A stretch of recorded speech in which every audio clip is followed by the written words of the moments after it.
রূপা অনুযায়ী টাকা দিতে আমাদের কোনো বাধা নেই। কেন্দ্রের কর্মচারীদের সঙ্গে রাজ্য কর্মচারীদের তুলনা করা যায় না। আদালতে জানায় রাজ্য 25% দিয়ে দেওয়ার নির্দেশ সুপ্রিম কোর্টের।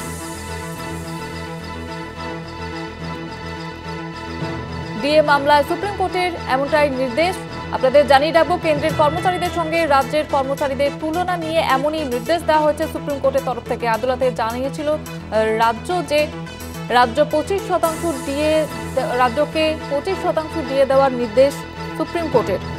আপনাদের আবারও একবার জানিয়ে রাখবো যে ডিএ মামলার 4 সপ্তাহের মধ্যে আদালতকে হলফনামা জমা দিতে হবে, এমনটাই নির্দেশ দিয়েছে সুপ্রিম কোর্ট।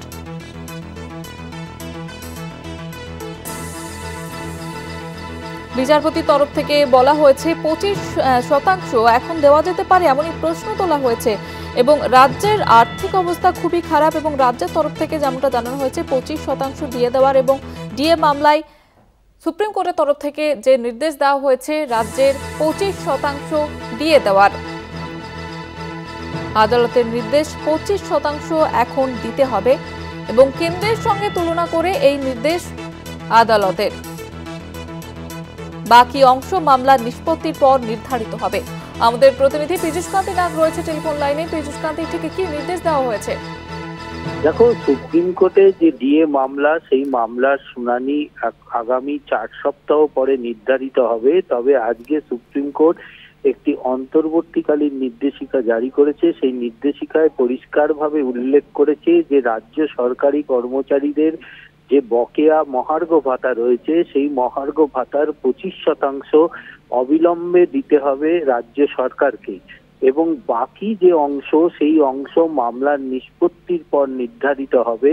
মূলত রাজ্য সরকার এখনো পর্যন্ত কত ডিএ মহার্ঘ ভাতা দিয়েছে তার একটি তালিকা সুপ্রিম কোর্টের কাছে আগামী 4 সপ্তাহের মধ্যে হলফনামার মাধ্যমে জমা দিতে হবে এবং সেইটি দেখার পরেই সুপ্রিম কোর্ট তার পরবর্তী নির্দেশিকা জারি করবেন। তবে রাজ্যের আইনজীবী আজকে জানান যে রোপা রুল অনুযায়ী তাদের মহার্ঘ ভাতা দিতে কোনো আপত্তি নেই। যদিও আইনজীবী মনু সিংভি আদালতে বলেন যে রাজ্যের যে বর্তমান আর্থিক পরিস্থিতি তাতে এটা কখনোই সম্ভব নয়। সুপ্রিম কোর্টে প্রথমেই প্রস্তাব দেন এই 50% বকেয়া মহার্ঘ ভাতা দেওয়ার জন্য, কিন্তু মনু সিংভির আর্থিক অবস্থার বিষয়টি আদালতে নজরে আনার পর তা কিন্তু 25% আপাতত মহার্ঘ ভাতা প্রদান করতে হবে রাজ্য সরকারি কর্মচারীদের।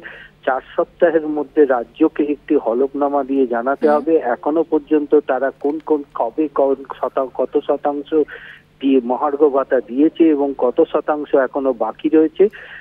রাজ্যের পক্ষ থেকে আইনজীবী জানিয়ে দেন যে রোপা রুল অনুযায়ী সেই মহার্ঘ ভাতা দিতে রাজি হলো, কিন্তু কেন্দ্রীয় সরকারি কর্মচারীদের অনুপাতে রাজ্য সরকারি কর্মচারীদের তুলনা করাটা সঠিক নয় এবং সেক্ষেত্রে রাজ্য সরকারি কর্মচারীরা রাজ্যের নিয়ম অনুযায়ী কিন্তু মহার্ঘ ভাতা পাবে। সেক্ষেত্রে কেন্দ্রের কর্মচারীদের সঙ্গে তুলনা করা সঠিক নয় বলে রাজ্যের আইনজীবী আদালতে দাবি করেছে। ধন্যবাদ জানাবো পীযূষ কান্তি। আমাদের সঙ্গে ছিলেন প্রতিনিধি পীযূষ কান্তি নাগ।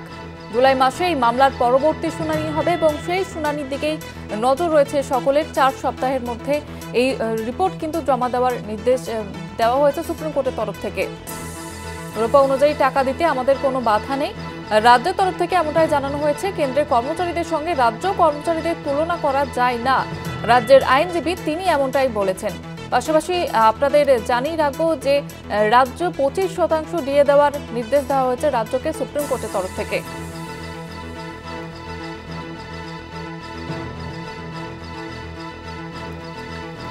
ডিএ মামলার শুনানি চলাকালীন যেমনটা বলা হয়েছে যে রাজ্যকে 25% দিয়ে দেওয়ার নির্দেশ দেওয়া হয়েছে। পাশাপাশি রাজ্য সরকার কত দিয়ে দিয়েছে সেই বিস্তারিত হলফনামা জমা দেওয়ার নির্দেশও দেওয়া হয়েছে আদালতে। 4 সপ্তাহের মধ্যে আদালতকে হলফনামা জমা দিতে হবে, এমনটাই জানা গিয়েছে।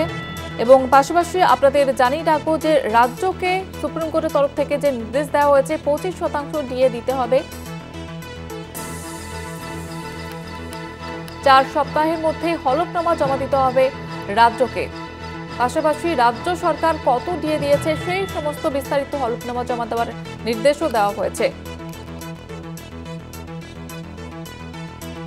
রোপা অনুযায়ী পেমেন্ট করতে আমাদের কোনো বাধা নেই, কিন্তু কেন্দ্রের কর্মচারীদের সঙ্গে কখনোই রাজ্য কর্মচারীদের তুলনা করা যায় না, রাজ্যের তরফ থেকে এমনটাই জানানো হয়েছে। পাশাপাশি সুপ্রিম কোর্টের তরফ থেকে যে নির্দেশ দেওয়া হয়েছে আপনাদের জানিয়ে রাখবো, 25% এখন দেওয়া যেতে পারে এমনই প্রশ্ন, এবং রাজ্যের আর্থিক অবস্থা খুবই খারাপ এবং এমনটাই জানানো হয়েছে। চাকরিহারাদের বিরুদ্ধে আপনাদের জানিয়ে রাখবো যে আদালতে রাজ্য যেমনটা জানিয়েছে যে 25% ডিএ দেওয়ার নির্দেশ দেওয়া হয়েছে সুপ্রিম কোর্টের, এবং বাকি অংশ মামলার নিষ্পত্তির পর নির্ধারিত হবে। জুলাই মাসের এই মামলার পরবর্তী শুনানি। এখনো পর্যন্ত রাজ্য সরকার কত দিয়েছে সেই বিষয়ে বিস্তারিত হলফনামার মাধ্যমে 4 সপ্তাহের মধ্যে জানাতে হবে।